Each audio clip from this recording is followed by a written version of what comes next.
As the markets are currently closed, we look to the final trading numbers from the last session on Friday, November 28, 2025. Tilray Brands, ticker symbol TLRY, closed the day at a painful $0.813 per share.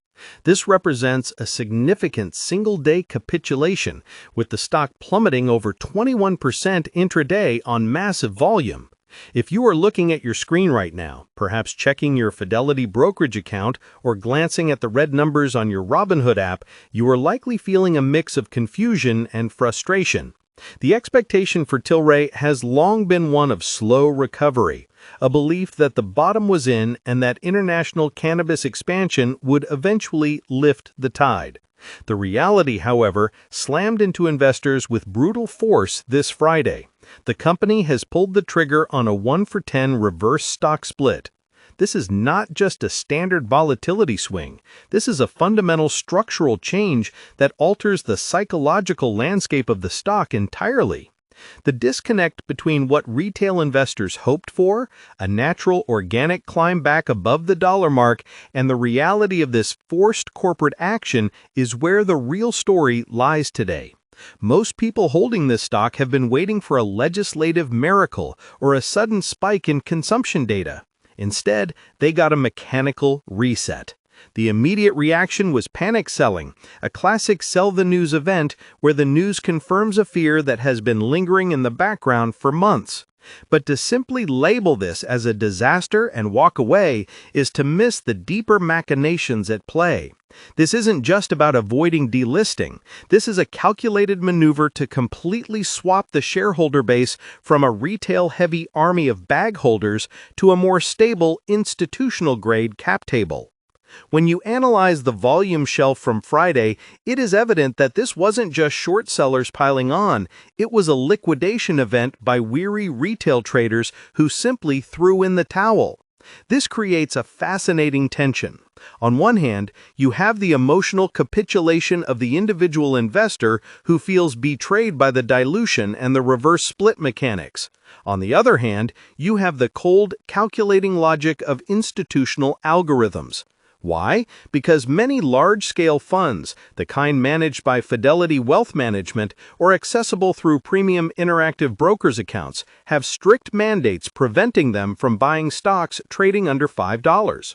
By forcing the price up to the $8 range next week through this split, Tilray is effectively unlocking the door for these massive capital pools to enter. The pain you are feeling now might actually be the admission fee for a more mature, albeit smaller share structure. Let's take a step back and look at the broader context of how we got here. For years, the narrative surrounding Tilray has been tied almost exclusively to the concept of federal legalization in the United States. Every time a politician whispered about rescheduling, the stock would jump.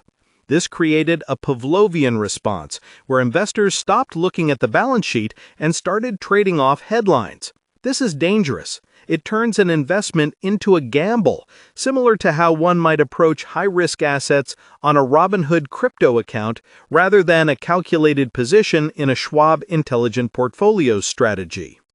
The reality of the cannabis sector is that it is currently a grind of capital preservation, not a gold rush. Tilray's management knows this, which is why they pivoted so hard into alcohol. But the market hasn't fully given them credit for that pivot because the pot stock stigma is so incredibly sticky. The trading action we saw on Friday highlights a specific market inefficiency known as the reverse split arbitrage. Traders anticipate that the stock will sell off immediately following the announcement because of the negative stigma associated with reverse splits. Historically, companies that reverse split often see their stock slide further in the immediate aftermath, as the artificial price increase invites new short sellers who believe the company is desperate. If you are using SoFi Active Investing or a similar platform, you might see high short interest warnings. This is valid. The danger here is real. However, the counter-narrative is that Tilray is not a company on the verge of bankruptcy. They have cash, they have growing revenue streams in Germany, and they own a massive chunk of the craft beer market in the US. This divergence between price action, which signals distress, and business fundamentals, which signals transformation, is the opportunity zone. It is crucial to understand the mechanics of what happens next week. When the split takes effect, if you held 1,000 shares at roughly 81 cents, you will suddenly hold 100 shares at roughly $8.10. Your equity value doesn't change, but the optics do. For the casual observer scrolling through investing sites or checking Fidelity ETFs that hold the stock, Tilray will suddenly look like a mid-cap steady mover rather than a penny stock fighting for its life. This optical illusion is designed to reset the chart. It wipes away the psychological resistance of the penny stock label. But it also exposes the stock to a different class of volatility.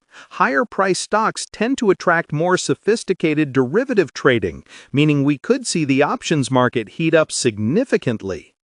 We need to talk about the alcohol business because this is where the reality exceeds the expectation for those paying attention. Most investors still categorize Tilray as a cannabis play. If you ask a random person on a SoFi trading platform what Tilray does, they will say marijuana. But in reality, Tilray is quietly becoming a beverage giant. They acquired brands like Sweetwater, Montauk, and Green Flash.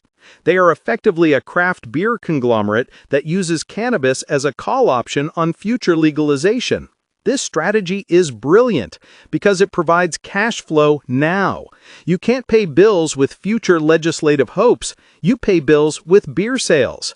The expectation is that they are burning cash on grow houses.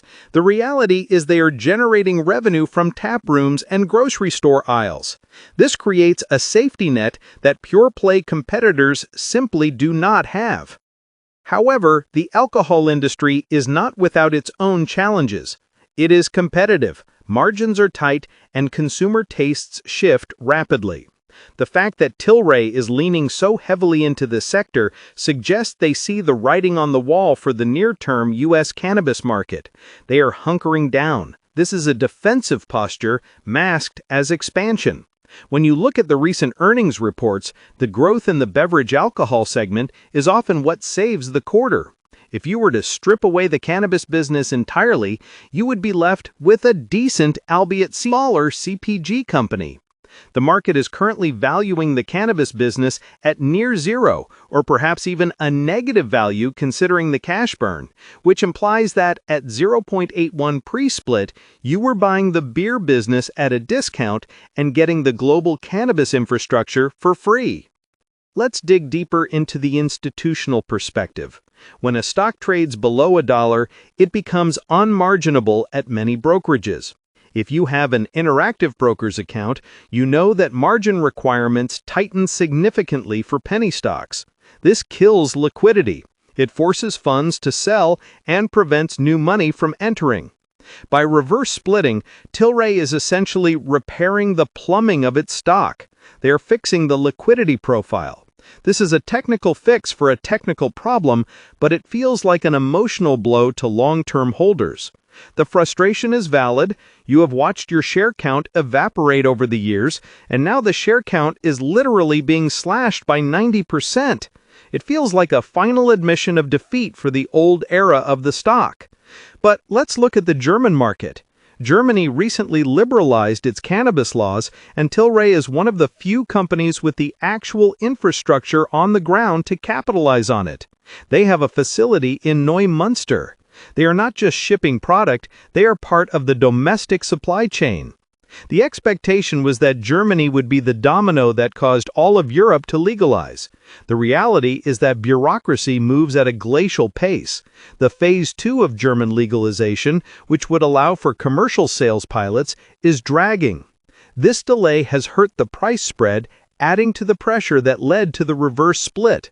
But the asset is still there. The facility is still there. The license is still there. If and when that market fully opens, Tilray is the goalkeeper. You cannot replicate that footprint overnight. I want you to pause for a second and think about your own position in this. It's easy to get lost in the noise of market makers and high-frequency trading. Comment below how many shares of Tilray you currently hold or if you sold on Friday's news. I want to see how the retail sentiment is actually shifting in real time. Are you holding through the split or did you cut your losses? Now let's contrast this with the broader market environment. We're seeing a market where capital is concentrating in mega-cap tech. When you look at the momentum in Nvidia stock or the safety trade into Apple stock, it highlights the risk-off behavior of the general market. Capital is expensive right now. Interest rates, while fluctuating, are not at zero. This means that speculative growth stocks, companies that promise money in the future but burn it in the present, are being punished. Tilray falls into this bucket. A Fidelity Wealth Management advisor would likely tell you that in a high-rate environment, you want cash flow, dividends, and wide moats. Tilray is trying to build that moat with